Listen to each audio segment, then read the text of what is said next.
Kitab Kejadian pasal 30. Ketika Rahel melihat bahwa dia tidak melahirkan anak bagi Yakub, dia cemburu terhadap kakaknya dan berkata kepada Yakub, "Berikanlah anak untukku, kalau tidak aku akan mati."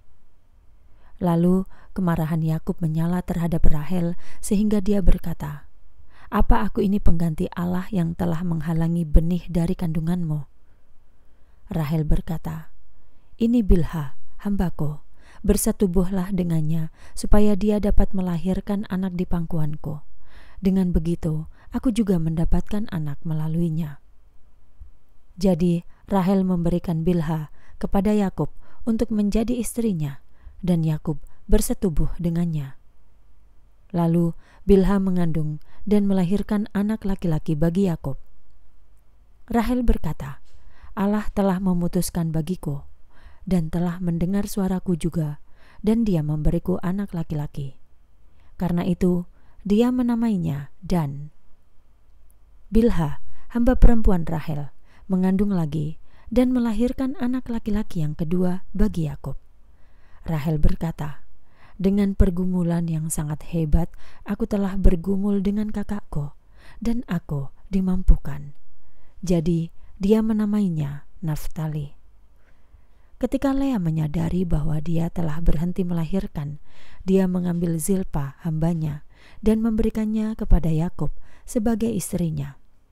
Zilpa, hamba Lea, melahirkan anak laki-laki bagi Yakub.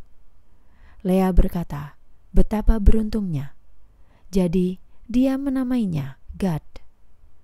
Zilpa, hamba Lea, melahirkan anak laki-laki yang kedua bagi Yakub. Lea berkata, "Aku bahagia, sebab perempuan-perempuan akan menyebutku berbahagia." Jadi dia menamainya Asher. Pada musim panen gandum, Ruben berjalan-jalan dan menemukan buah-buah dudaim di padang. Lalu dia membawanya kepada Lea, ibunya.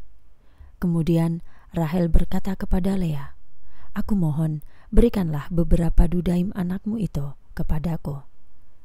Lea berkata kepadanya, "Apakah perkara kecil bagimu untuk mengambil suamiku? Sekarang kamu juga mau mengambil dudaim anakku?" Lalu Rahel menjawab, "Kalau begitu, Yakub boleh tidur denganmu malam ini sebagai ganti dudaim anakmu itu."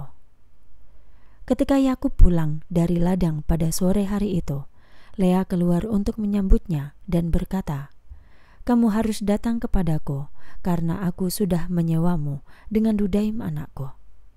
Jadi Yakub tidur dengannya pada malam itu. Allah mendengarkan Lea sehingga dia mengandung dan melahirkan anak laki-laki yang kelima bagi Yakub. Lea berkata, "Allah memberikan upah kepadaku karena aku telah memberikan hambaku kepada suamiku." Jadi dia menamainya Isakhar. Lea mengandung lagi dan melahirkan anak laki-laki yang keenam bagi Yakub. Dia berkata, "Allah telah memberkatiku dengan pemberian yang indah. Sekarang suamiku akan tinggal bersamaku, karena aku telah melahirkan 6 anak laki-laki baginya." Dia pun menamainya Zebulon. Setelah itu, dia melahirkan seorang anak perempuan dan menamainya Dina. Kemudian Allah mengingat Rahel dan Allah mendengarkannya dan membuka kandungannya. Dia mengandung dan melahirkan anak laki-laki. Lalu dia berkata, "Allah telah membuang aibku." Rahel menamainya Yusuf. Katanya, "Kiranya Tuhan menambahkan bagiku anak laki-laki lainnya." Yakub memperoleh ternak. Ketika Rahel telah melahirkan Yusuf, Yakub berkata kepada Laban, "Lepaskanlah aku, supaya aku dapat kembali ke tempat asalku dan ke negeriku. Berikanlah istri-istriku dan anak-anakku kepadaku, yang demi mereka aku telah bekerja padamu, dan biarkan aku pergi. Engkau sendiri tahu pekerjaan yang telah aku kerjakan bagimu." Laban berkata kepadanya, "Aku mohon kepadamu, jika kamu berkenan, tinggallah denganku, sebab aku telah mengamati tanda-tanda bahwa Tuhan memberkatiku karenamu." Lalu katanya pula, "Sebutkan upahmu kepadaku dan aku akan memberikannya." Yakub berkata kepadanya, "Engkau sendiri tahu bagaimana aku melayanimu dan bagaimana keadaan ternakmu bersamaku. Sebab hanya sedikit yang engkau miliki sebelum aku datang, dan sekarang itu sudah bertambah sangat banyak selama aku di sini. Tuhan telah memberkatimu karena kakiku. Kalau begitu, kapan aku dapat melakukannya untuk rumah tanggaku sendiri?" Laban bertanya, "Apa yang harus kuberikan kepadamu?" Jawab Yakub, "Engkau tidak perlu memberikan apa-apa kepadaku.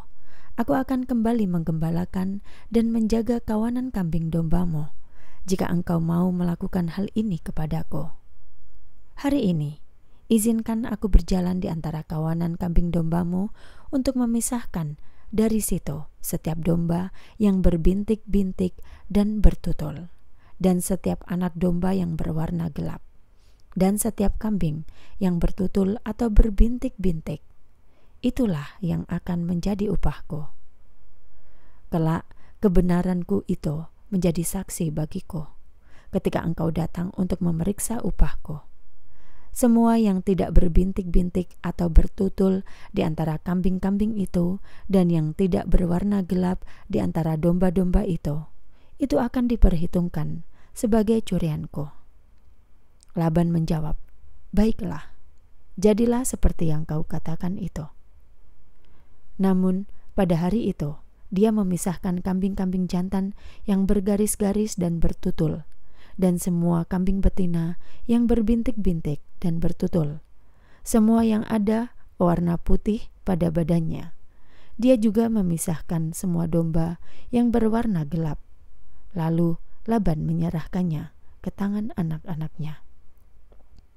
Kemudian dia mengambil jarak antara dirinya dengan Yakub selama 3 hari perjalanan, sementara Yakub menggembalakan sisanya dari kawanan kambing domba Laban. Kemudian Yakub memotong ranting-ranting segar dari pohon hawar, pohon badam, dan pohon berangan.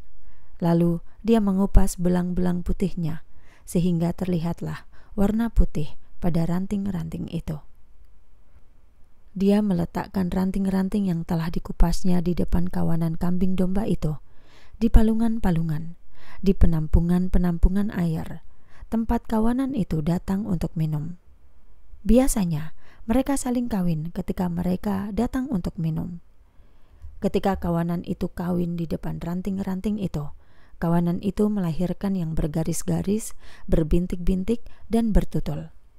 Yakub memisahkan anak-anak domba dan menghadapkan kawanan itu ke arah yang bergaris-garis, dan semua yang berwarna gelap dari kawanan domba milik Laban. Dia memisahkan kawanan dombanya dari milik Laban. Setiap kali yang lebih kuat dari kawanan itu kawin, Yakub akan meletakkan ranting-ranting di depan mata kawanan itu, sehingga mereka bisa kawin dekat ranting-ranting itu.